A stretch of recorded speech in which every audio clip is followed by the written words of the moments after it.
What's up? It's your girl Flip, and I just wanted to get with you guys about this dang Sopranos movie. This weekend, a lot of stuff dropped I watched a lot of stuff that I've been wanting to watch. It's been on my queues, my HBO Max queues, my Netflix queues. I've just been catching up on TV because I finally low-key set my ass down. Except I went to a concert. I went to the Millennium Tour. That's another video. If you guys want to see that, stay tuned. You know, I got that coming. But anywho, I watched the HBO Max's, it's out in theaters as well, the Sopranos movie, the Saints of Newark, New Jersey. So I am a big Sopranos fan. I love Sopranos. I love Scarface, even though Scarface was like, you know, Cuban. I just love anything gangster, anything with Robert De Niro, Al Pacino, Ray Liotta. I love anything mafia related. Like, I love it. Like, that's my shit. That's my shit. I love Goodfellas. Bronx Tale. Robert De Niro's low-key life story. I know he getting divorced, and I'm real eligible, Robert De Niro. And gray hair turns me on a little bit. Anywho, so I watched the movie, and I'm gonna go ahead and start off by giving you guys my little opinion about the movie, about the actual movie itself, and then I'm gonna give my thoughts about the overall, about what I got from the movie. So first, this is kind of like a prequel to Sopranos. If you guys have never watched Sopranos, I definitely recommend you guys watch it. It's an amazing show. The ending sucks. I know you've heard about the ending where the screen just cuts out. Oh, sorry if I'm spoiling for anybody, but it's kind of like one of the most memorable endings of TV of all time. But anywho, the whole show is just well written, and it's just perfectly executed. It's like a mafia movie over several seasons.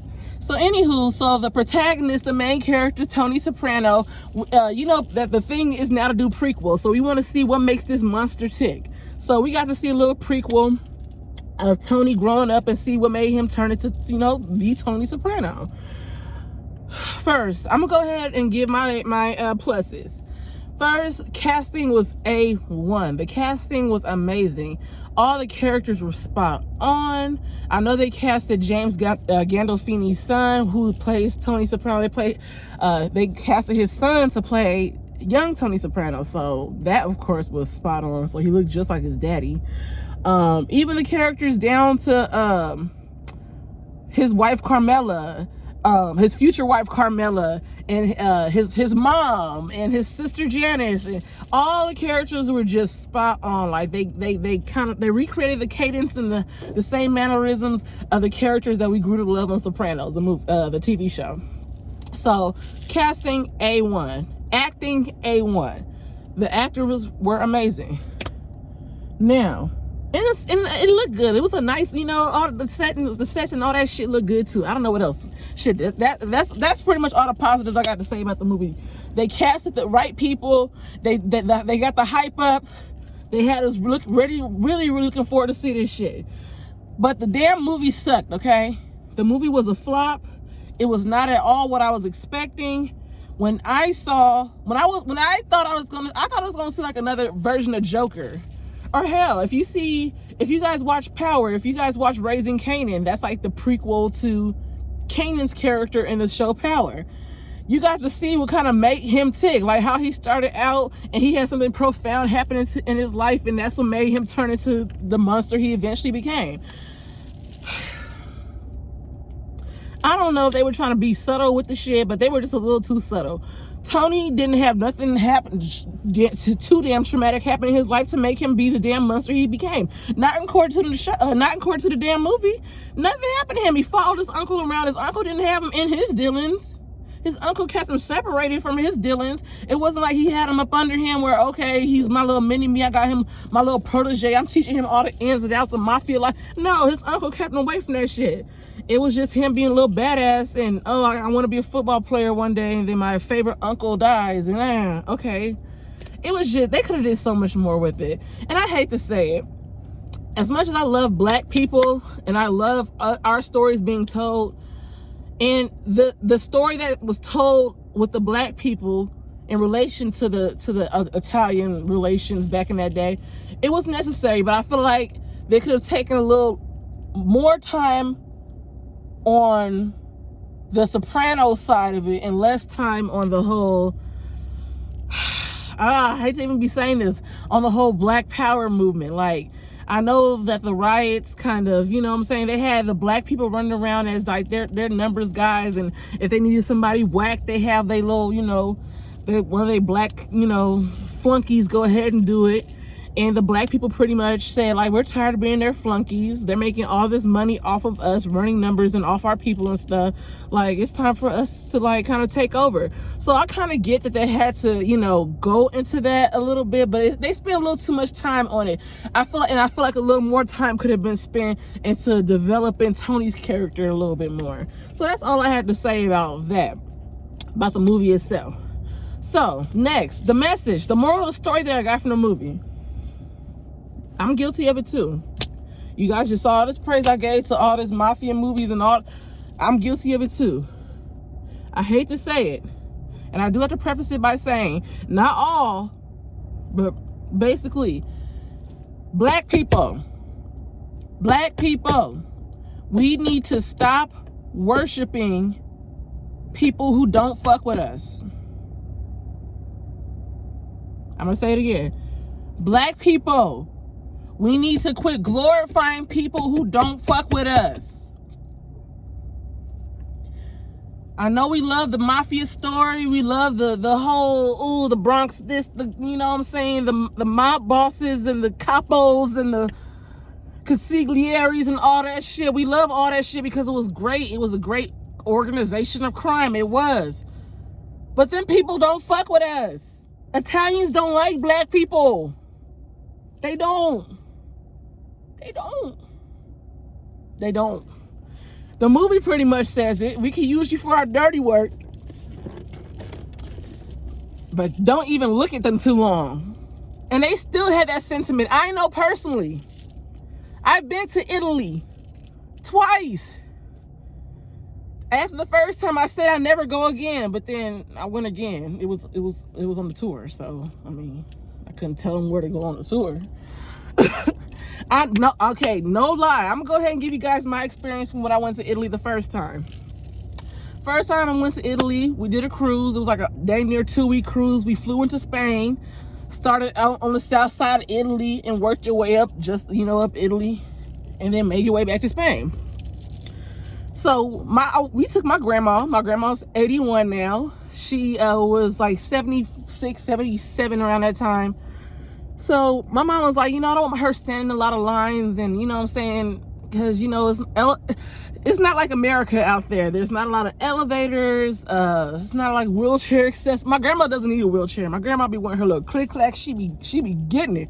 So let me not say that. But my grandma, you know, she just didn't want my grandma to be having to wait in extra long lines, and, you know, having to walk extra long distances. So my mom like hired private tours for everything. So we had private tours for the Vatican. We had private tours when we went to Positano, when we went to Naples, when we went to the Leaning Tower of Pisa, the Tuscany, you know, see the statue. We had private tours for everybody. So our driver pretty much picked us up. We weren't with a whole group of people. It was just our group, and they drove us to the dough. So it was a pretty nice experience. So strike number one. First of all, we go out there, ain't none of us. When I say us, ain't no black people. So we're already getting stares from the jump. And it could be too because we kind of bigger too. I ain't even gonna lie. Everything in Europe is way smaller than America. We just some big motherfuckers out here in America. So we big and black out there pretty much. So anywho, so we're walking. The only black people you see, I kid you not, are like African immigrants, and they're like the nannies of like the Italian families. They're not like black people walking around. So we're going to nice ass restaurants. We're going to go eat. We're doing all these nice things, and it's literally just us. And like we're walking in, about to get seated. You literally hear forks dropping and people just stopping and staring. Like I said, the only black people you see outside from us is like the nanny. That's it. So anywho, the restaurant, the staff, they wanted our money, so that we didn't have no problem, but it was just the customers, they were all staring. So then boom, we go to the Vatican. The Vatican, of course, you know, is a religious place. So we go to where the Sistine Chapel is. You know, the pretty ceiling is painted, Michelangelo painted. So when you go in there, you can't take any pictures or anything. You're supposed to be quiet. You're supposed to just sit down on one of the pews. It's like a church, it's a chapel.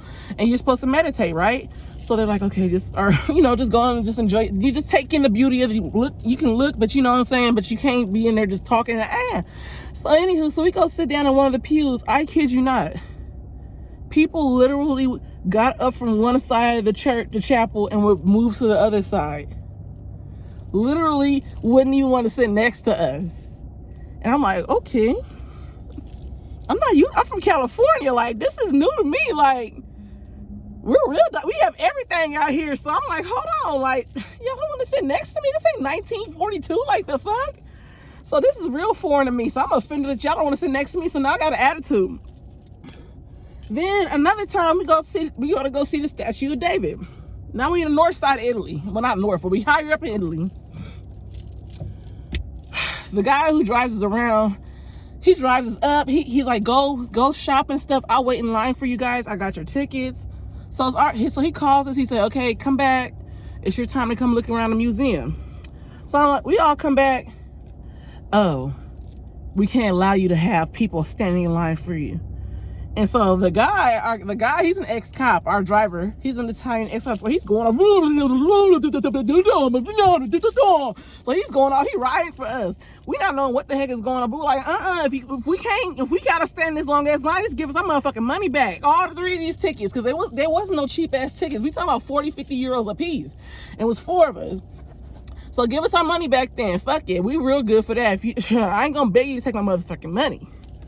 So anywho, so after our driver got into it, he's like, you guys can go. So we were like already like mad, oh, but we here, shit, let's go ahead and go in. So we get back in the car, he was like, I don't know why they're so racist. I'm just so sorry. I'm so sorry.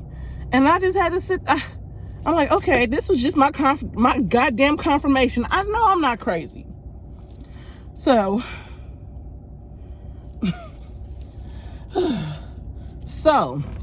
that's just my little personal experience. So after I had that little experience out there in Italy, I'm not even gonna lie, it kind of got me jaded. I was like, I don't gotta come out here no more. I made my little wish in the Trevi fountain. Ain't shit happened. I ain't find my man yet.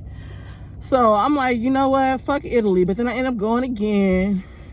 I didn't go to the Vatican again because I did not have a good experience the first time. I give them 2 stars on Yelp. But I did some other things and I got to enjoy some nightlife. And you know what? Italy redeemed themselves, okay? Italy redeemed themselves this last time, but we got stared at and stuff a lot, but it wasn't like the first time. It wasn't as bad, but I don't like being stared at and not in a gawking. You can stare at me like, oh my gosh, look at those cognac brown eyes. You know, stare at me like that. Don't look at me like this. That's where we're gonna have an issue.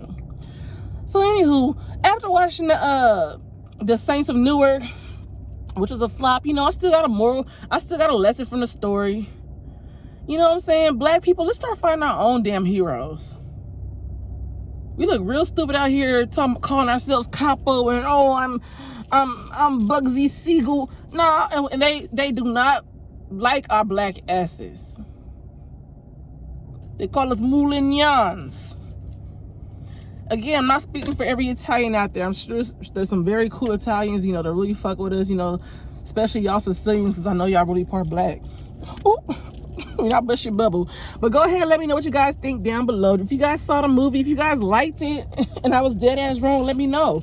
If you guys felt the same way, let me know. And if you guys have had a similar experience with the Italian community, let me know that too. I know I can't be alone. This flips views. Go ahead and let me know what you guys like down below. Don't forget to like, comment, and subscribe. Cause I know y'all fucks with me and I fucks with y'all too. All right. See you later.